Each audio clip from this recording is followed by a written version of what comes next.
से ज्ञानंजन शलाखया चक्षुर्मिलितं येन तस्मै श्री गुरुवे नमः। श्री कृष्ण चैतन्य प्रभु नित्यानंद श्री अद्वैत गदाधर शिवासादि गौर भक्त वृंद। हरे कृष्ण कृष्ण कृष्ण हरे हरे, हरे राम राम राम हरे हरे। सर्वप्रथम अपने गुरुदेव परम आराध्य श्री श्रीमद भक्ति वेदांत श्री श्रीधर गोस्वामी महाराज जी के श्री अभय चरण कमलों में अनंत कोटि दंड प्रणाम करते हुए उनसे अहेतु की कृपा की वांछा करती हूँ। उसके पश्चात अपने परम गुरुदेव ओम नित्य लीला प्रविष्टोष्टुपाद अष्टोत्तर भक्ति वेदांत श्री नारायण गोस्वामी महाराज एवं नित्य लीला प्रविष्टोष्टुपाद श्री श्री रूप सिद्धांति गोस्वामी महाराज जी के भी श्री अभय चरण कमलों में अनंत कोटि दंड प्रणाम करते हुए उनसे भी अहेतु की कृपा की वांछा करती हूँ। तत्पश्चात यहाँ आसीन श्री श्रीमद भक्ति वेदांत श्री आचार्य गोस्वामी महाराज जी एवं श्री कृष्णदास प्रभु जी, श्री श्यामानंद प्रभु जी और सभी भक्त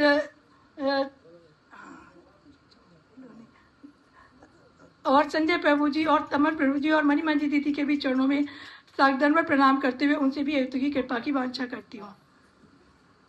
जैसे कि गुरुदेव हमें बताते हैं कि जब श्री कृष्ण इस धराधाम पर आए तो अपने साथ अपने सभी परिकरों को लेकर आए। उसी प्रकार जब श्री कृष्ण राधा कृष्ण मिलित रूप में आए महाप्रभु के रूप में, तो वो भी अपने सभी परिकरों को साथ में लेके आए। तो गुरुदेव बताते हैं कि श्री कृष्ण के परिकरों से भी ज्यादा श्री महाप्रभु के परिकरों का वैशिष्ट है। क्यों है? क्योंकि उन्होंने जो भक्ति में आचरण करके दिखाया वो हमें भक्ति में अक्सर करने के लिए प्रेरणा का सूत्र है। तो इसमें एक भक्त आते हैं महाप्रभु के श्री पुंडरीक विद्यानिधि जी, जिनके विषय में बताते हैं कि वो क्या है, कृष्ण लीला में वृषभानु महाराज जो राधिका जी के पिता हैं और उनकी पत्नी श्री रत्नावली जी जो है वो कीर्तिदा हैं। तो महाप्रभु जो है इन्हें बाप के संबोधित करते थे और इनको इन्होंने प्रेम निधि की उपाधि दी थी और श्री माधवेंद्रपुरी पाद जी के शिष्य होने के कारण भी इनका काफी सम्मान महाप्रभु करते थे। तो एक बार की घटना है कि महाप्रभु जो है जब सभा में बैठे थे तो भावावेश होकर बड़े जोर जोर से रुदन करने लगे, हे पुंडरीक, हाय पुंडरीक, मेरे बाप पुंडरीक, इस तरह से रुदन करने लगे। तो जिन्हें देखकर सभी भक्त जो है विचार करने लगे कि शायद जो पुंडरीक है तो ये किस भगवान महाप्रभु का मतलब पुंडरीक से श्री कृष्ण को पुकार रहे हैं। किंतु जब महाप्रभु ने श्री पुंडरीक के साथ विद्यानिधि का संबोधन किया तो सब सोचने लगे कि ये जरूर हो ना हो कोई परम भक्त है। पर किंतु श्रवण करने पर मतलब सोचने के विचार करने पर भी उन्हें कोई ऐसा भक्त स्मरण नहीं आया जो इस नवदीप धाम में इस नाम का भक्त हो। तो जब महाप्रभु की भावावेश में बाहर आए तो उन्होंने महाप्रभु से इसका प्रश्न किया कि प्रभु आप जिनको नाम लेकर इतने जोर जोर से रुदन कर रहे हैं वो परम महर्षि कौन है? तो महाप्रभु ने बताया कि ये मेरे बहुत ही प्रिय भक्त हैं, ये एक प्रचंड भक्त हैं, आप इन्हें भारी रूप से देखकर पहचान नहीं सकते, इनका जो भारी वेश है ये कैसा है, संसारिक वेश है। तो यहाँ गुरुदेव हमें बताते हैं कि दो प्रकार के भक्त होते हैं, एक तो वैष्णव प्राय, तो उनका क्या होता है कि वो बाहर से तो देखने में लगते हैं, उनकी जो आचार व्यवहार वेशभूषा होती है लगता है कि ये बहुत बड़े वैष्णव हैं, किंतु उनके हृदय में कृष्ण भावना का पूर्ण रूप से अभाव होता है। और एक होते हैं विषय प्राय, जो देखने में लगता है कि संसारिक वेशभूषा होती है, उनकी संसारिक व्यवहार होता है, किंतु जो उनका जो हृदय होता है वो कृष्ण भावनामृत से भरा हुआ होता है, जो जरा सी ठेस लगते ही झलक पड़ता है और आंसू के द्वारा बहने लगता है। तो ये जो भक्ति है ये जो है आत्मा की वृत्ति है, ये आत्मा की वृत्ति है। तो अगर मन में किसी भी प्रकार की विषय वासना ना हो तो क्या है, तो उसका जो हृदय है हमेशा भगवान की भक्ति में उनके चरण कमलों में लगा रहेगा। तो इसमें कबीरदास जी कवि केशव जी कहते हैं, कहे केशव भीतर जोग जगे इत, बाहिर भोग मयो तन है, मन हाथ भयो जिनके, बन ही घर है घर ही बन है। तो ऐसे पुंडरीक विद्यानिधि जी जो है तो एक बार ये नवदीप धाम में आए तो जिनको भगवान स्वयं प्रभु याद करे वो कैसे ना आए। तो श्री मुकुंद जी उनको, जो कि वो उन्हीं के गांव के रहने वाले थे, उनके भाव का पूर्ण रूप से ज्ञान था। तो वो गए श्री गदाधर पंडित जी के पास और उन्हें बताया कि परम वैष्णव यहाँ आए हुए हैं, तो आप क्या उनके दर्शन के लिए चलेंगे। तो श्री गदाधर जी बहुत प्रसन्न होकर बोले, प्रसन्नचित होकर, कि भगवान के भक्तों का दर्शन भगवान के दर्शनों से भी श्रेष्ठ है, तो मेरा तो ये अहोभाग्य है। किंतु जब वो वहां पहुंचे दर्शन के लिए तो देखा उस समय पंडित विद्यानिधि जी एक सुंदर भवन में रहते थे, इस स्थान में ठहरे हुए थे। उनका जो वेशभूष था, देखा कि वो जो है एक सुकोमल सैया पर आधे लेटे हुए हैं और उनका जो घुंघराले केसरी बाल, घुंघराले बाल हैं, उनमें बहुमूल्य सुगंधित तेल लगा हुआ है और वो पान खा रहे थे और उनके सामने 2 पीक दान रखे थे और 2 नौकर उनकी हवा कर रहे थे। उनका जब ऐसा वेश देखा तो गदाधर पंडित जी विस्मित हो गए, कहने लगे, शंका हो गई उन्हें कि ये कैसे भक्त हैं जो विषयों में रत हैं, इतनी मतलब संसार की विषय भाषणों में रत होते हैं, ये कैसे कृष्ण भक्ति कर सकते हैं। तो जब उनके हृदय में ऐसे भाव आए तो श्री मुकुंद जी उनके भाव को जान गए, तो कहीं इनसे वैष्णव अपराध ना हो जाए। तो यहाँ पर एक गुरुदेव बताते कि ये गदाधर जी कौन है, ये श्री राधा रानी है। तो क्या ये नहीं जानते थे कि पंडित विद्यानिधि जी कौन है, क्या इनके भाव है। तो यहाँ ये बताते हैं कि ये हम जैसे अबोध, हम जो अधम जीव हैं, कभी हम उनके चरणों में अपराध न कर दे। यहाँ ये शिक्षा आती है कि कभी भी हमें किसी वैष्णव के भारी आचरण से, उसके वेशभूष से कभी भी अपना कोई दृष्टिकोण नहीं बनाना चाहिए।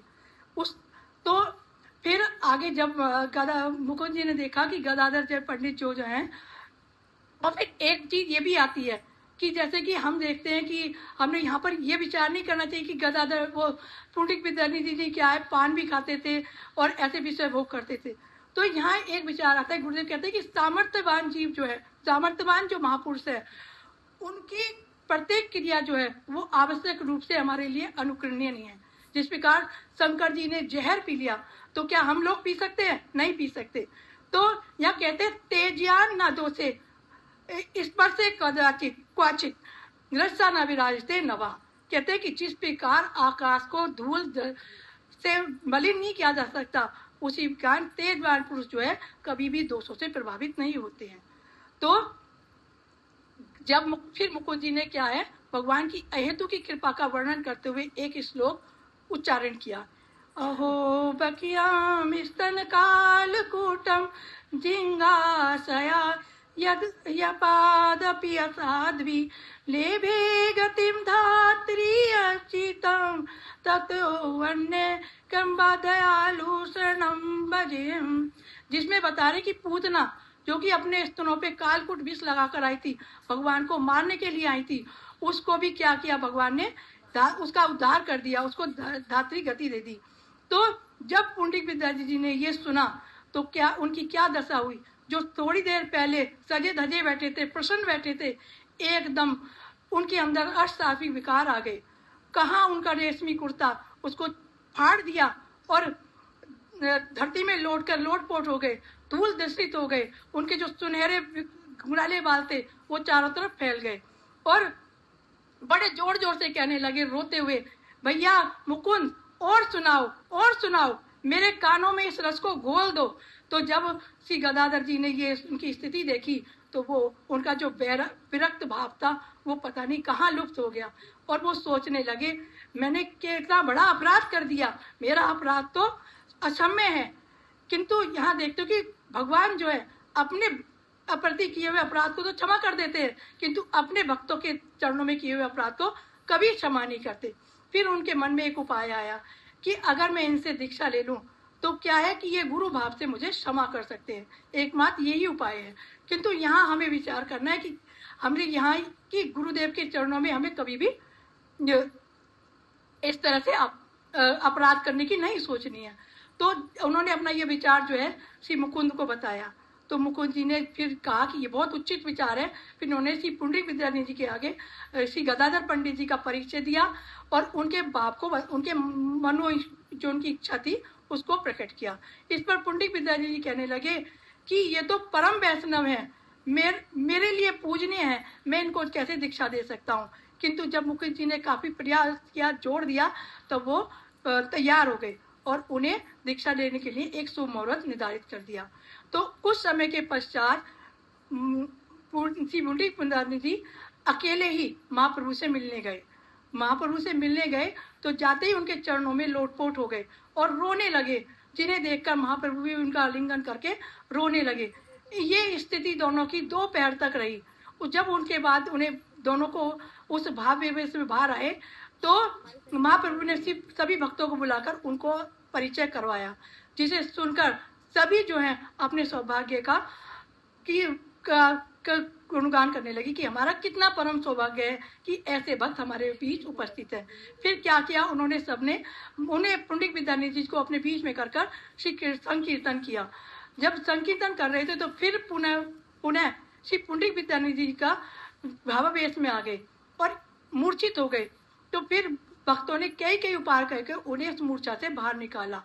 तो कहते हैं कि वो ऐसे भक्त जिनको के नाम को लेकर भगवान महाप्रभु स्वयं रुदन करे और उनके गुणगान गाए, और श्री गदाधर पंडित जी जिनका शिष्य बनना चाहें, ऐसे प्रसन्न भक्त, ऐसी जिनकी भक्ति क्या है, बहुत ही शुद्ध है, सद है, जिनमें किसी प्रकार की बनावट नहीं, किसी प्रकार का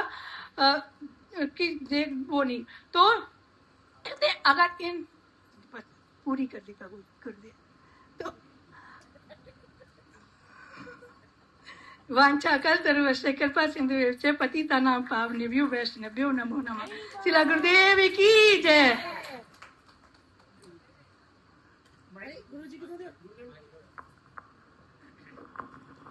हाँ, हरे कृष्णा। हाँ, देखो हम तो संसार की बात बोलो ना, हमारा पेट का बात ही खत्म नहीं होता है। 4-5 माताएं बैठी जाओ, कितने सालों की बात याद आती है। ये सब बात से कोई हमारे लाभ नहीं। इसलिए भागवत में बताए, जैसे मेढक जैसे टट्टर टट्टर करता है ना, और टट्टर नहीं करता है, वो जो पुरुष मेढक अपना पत्नी को बुलाता है, इधर आ जा, वो पत्नी की आएगी, वो स्वयं सांप ही आ जाता है, क्योंकि सांप का आहार ये मेढक है। वो धीरे धीरे धीरे आकर के उसको पूरा निगल जाती है। इसलिए सुतो गोस्वामी कहते हैं जो दुनिया की बात है वो मेढक का बात जैसे टट्टर टट्टर करता है, लेकिन ये हमारे सारे परमायु को ये नष्ट करता है। लेकिन जो इस चीज को जो भगवान की कथा में हम लगा देते हैं, यही चीज को जो हम भगवान की कथा में लगाते हैं, कहते ये वाणी की सार्थकता हो जाती है।